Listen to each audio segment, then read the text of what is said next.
नमो बुद्धाय। प्यारे साथियों, फिर से मैं नया टॉपिक लेकर आया हूँ जिसका नाम है खोई हुई बुद्ध की खोज। तो प्यारे साथियों, आरंभ करने से पहले मैं आप लोगों को डिस्क्लेमर दिखा देता हूँ। ये रहा डिस्क्लेमर। अब हम आरंभ करते हैं। बुद्ध का वैश्विक परिप्रेक्ष्य। गौतम बुद्ध ने ध्यान को विश्वव्यापी बनाया। पाली में यह ध्यान है। आचार्यों ने ध्यान को परिष्कार ध्यान बनाया, अर्थात ध्यान को परिष्कार करके इसको ध्यान बनाया, यानी कि ध्यान को आजकल ध्यान कहने लगा है। अर्थात जो ध्यान पाली में ध्यान था उसको आजकल ध्यान कहने लगा है। बुद्ध का यह ध्यान जब चीन पहुंचा तब वहां चियान या चान हुआ। बुद्ध का यह ध्यान जब कोरिया पहुंचा तब वहां सियोन या सनजन हुआ। बुद्ध का यह ध्यान जब वियतनाम पहुंचा तब वहां थियान हुआ। बुद्ध का यह ध्यान जब जापान पहुंचा तब वहां जैन हुआ। हर सोचने वाला जहान गौतम बुद्ध नहीं बन पाता। लाली मेरे लाल की जित देखो तित लाल। बुद्ध अर्थात जगा हुआ, जानने वाला या ज्ञानी। जो बुद्ध है वही संस्कृत में बुद्ध है, अर्थात जगना, ज्ञान होना। जो बुद्ध है वही रूसी में बुद्धित है, अर्थात जगना। जो बुद्ध है वही लेथियानी में बुताती है, अर्थात जगना। जो बुद्ध है वही सोलोवनी में बुतीती है, अर्थात जगना। जो बुद्ध है वही चेक और कुरोशियाए में बीटिम है, अर्थात जगना। गौतम बुद्ध का समय वैचारिक क्रांति का युग था। एक महत्वपूर्ण और रुचिकर तथ्य यह है कि यह वैचारिक क्रांति की लहर विश्व के कई देशों में लगभग एक ही समय में फैली हुई थी। भारत में बुद्ध, ईरानी में जरसस्त्र, चीन में कन्फ्यूशन, यूनान में हिलालिक्स्थास। यूनान में क्या? यूनान में हिलालिक्तस आदि ने अपने अपने देशों में नवीन विचारों का नेतृत्व किया। पड़ताल इस बात की भी होनी चाहिए कि बुद्ध की वैचारिक क्रांति के जन्मने में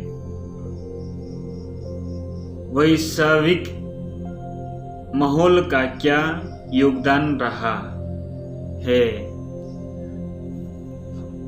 अशोक के धम्म का अनुवाद रिलीजन करना भाषा के दृष्टिकोण से गलत है। खुद अशोक ने धम्म का अनुवाद ग्रीक में कराया है। यह अनुवाद उनके द्विभाषी गांधार शिलालेख पर अंकित है। उनके धम्म का अनुवाद ग्रीक में यूसीबैया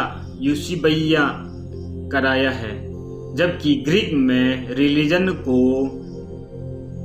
थ्रिस्किया कहा जाता है। रिलीजन में ईश्वर या देवताओं के अस्तित्व में विश्वास जरूरी होता है, जबकि धम्म या यूसीबैया में यह जरूरी नहीं है। यानी कि जो ग्रीक में द्विभाषी अभिलेख था वहाँ में जो अशोक ने लिखवाया था उसमें क्या था, उसका यूसीबैया और ग्रीक में रिलीजन को क्या कहता है, थ्रिस्किया। दोनों में बहुत अंतर है। तो आगे चलते हैं। अशोक ईंट क्या है? कई प्रकार की ईंटों में एक विशेष मोटाई की ईंट सम्राट अशोक ने बुद्ध विहार के निर्माण के लिए चलाई थी। इसकी मोटाई 7.5 सेमी हुआ करती थी। 7.5 सेमी की मोटाई वाली ईंट प्राग हड़प्पा और सिंधु घाटी सभ्यता से लेकर कुषाण एवं गुप्त काल तक कहीं से नहीं मिलती है। नालंदा बुद्ध विहार का साइट 1A की ईंटों में अशोक ईंट भी है, जिसकी मोटाई 7.5 सेमी है। यानी कि जो नालंदा 1A जो साइट है वहाँ में अशोक का जो ईंट 7.5 वाला वहाँ में मिलता है। फिर भी इतिहासकार गुप्त काल का रट्टा मार रहे हैं। चीन का प्राचीन नाम चाहे जो भी रहा हो, ईसा से पूर्व 2 सदी पूर्व इस देश का नाम चीन या चाइना प्रचलित हुआ। यह वही समय है जब बुद्ध का ध्यान चीन पहुंचा, जिसे चीनी भाषा में चान या चियान कहा जाता है। क्या चियान से चीन चाइना नाम का कोई संबंध है? यदि नहीं भी तो दक्षिण पूर्व एशिया को हिंद चीन और मध्य एशिया के बड़े भूभाग को चीनी तुर्किस्तान क्यों कहा जाता है, जबकि प्राचीन काल में ये सब इलाके बुद्ध धम्म से जुड़े थे। यदि भारत विश्व गुरु था तो गौतम बुद्ध के कारण था, और आज भी दुनिया के अनेक बुद्ध के जन्म स्थल होने के कारण भारत को गुरु भूमि मानते हैं। यानी कि यदि भारत विश्व गुरु था तो उसका रीजन क्या था? वो था तथागत बुद्ध। तथागत बुद्ध के कारण से ही भारत देश को विश्व गुरु के नाम से जाना जाता था या गुरु भूमि के नाम से जाना जाता है। आज हमारे जितने भी भाई बंधु हैं, भाई बहनें हैं, जितने भी हमारे एसटी SC OBC भाई सब है। विश्व गुरु किस वजह से हुआ उसको ये भी पता नहीं। अगर किसी को पूछा जाए तो हमारे भारत देश विश्व गुरु किसकी वजह से था, क्यों था, उन लोगों को ये भी पता नहीं है। तो विश्व गुरु तथागत बुद्ध की वजह से ही था। जो उन्होंने जो शिक्षाएं दी उसके वजह से विदेशों में भी तथागत बुद्ध की जो धम्म है उसको मानते थे। इसलिए भारत देश को विश्व गुरु यानी कि तथागत बुद्ध को ही विश्व गुरु कहता था और गुरु भूमि इंडिया को कहता है। तो आगे बढ़ते हैं। दुनिया में सबसे अधिक मूर्तियां बुद्ध की बनी। फर्श में तो बुद्ध की मूर्तियां इतनी बनी कि बुद्ध ही मूर्ति के प्रयास बन गए। तिब्बत का क्या कहना, वहां तो बुद्ध ही बुद्ध। ऐसे ही तिब्बत देश का नाम बुद्ध पड़ गया। तिब्बत में घाटी के पत्थरों की कटाई में मजदूरों को यह बुद्ध की सेल प्रतिमा मिली है, जो भारत देश में या कहा जाए तो दुनिया में सबसे अगर किसी का मूर्ति बना है तो वो है तथागत बुद्ध का। और जो तिब्बत देश है उसको यूं ही बुद्ध देश नहीं कहा गया, क्योंकि वहाँ में जितने भी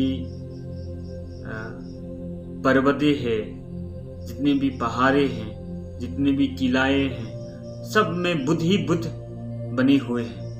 इसलिए उसका नाम ही बुद्ध देश पड़ गया था। तो आगे बढ़ते हैं। बात ईसा से 1000 साल पहले की है, जब इज़राइल पर यहूदी राजा सोलोमन का शासन था। उसका शासनकाल कौन सा था? 1961 to 1922 उसका शासनकाल। सोलोमन का जहाजी बेला भारत से बंदर और तोते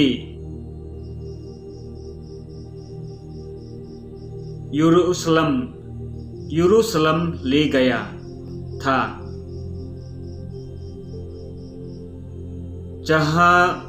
जहाजी बेले के लोग ने बंदर और तोते के लिए जो भारत में नाम सुने थे उन्हें वे हिब्रू में लिख लिए थे, जिसका विवरण हमें बाइबल में मिलता है।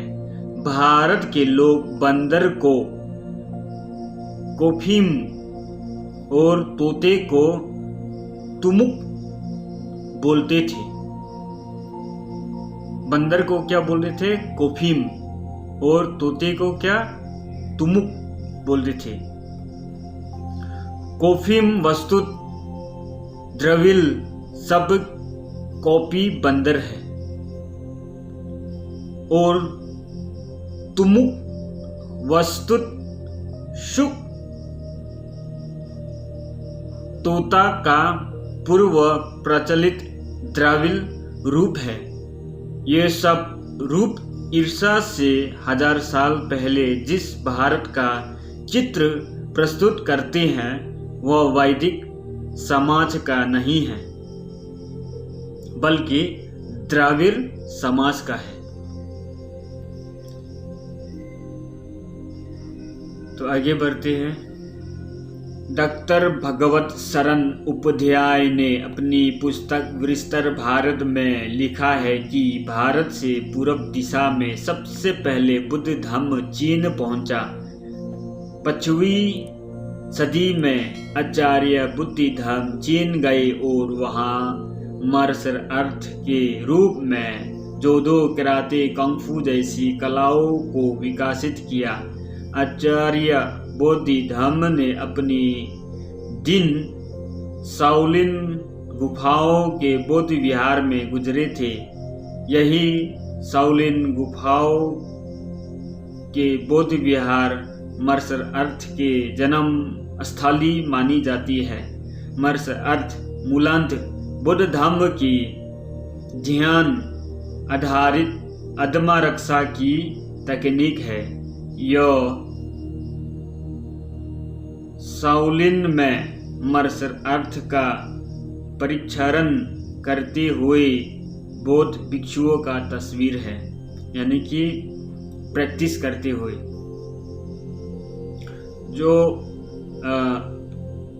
मार्शल आर्ट है वहाँ में जो भी सिखाया है, जो भी उन्होंने विकसित किया है, वो सेल्फ डिफेंस, अपने आप को रक्षा करने के लिए। किस चीज़ से? जो उस समय में जंगली जानवर थे, तो उन लोगों से रक्षा पाने के लिए, ना कि आदमी को मारने के लिए, ना ही किसी को नुकसान पहुंचाने के लिए था। वो था अपने आप को जो वाइल्ड एनिमल, जो जंगली जंतु था, उससे बचाने के लिए था, ताकि वो लोग हमें हानि ना पहुंचा सके। तो प्यारे साथियों, आज बस इतना तक। आप लोगों को कैसा लगा हमें कमेंट करके बताइए, और हमारी इस वीडियो को लाइक, शेयर और कमेंट करना ना भूलिएगा। तब तक के लिए नमो बुद्धाय।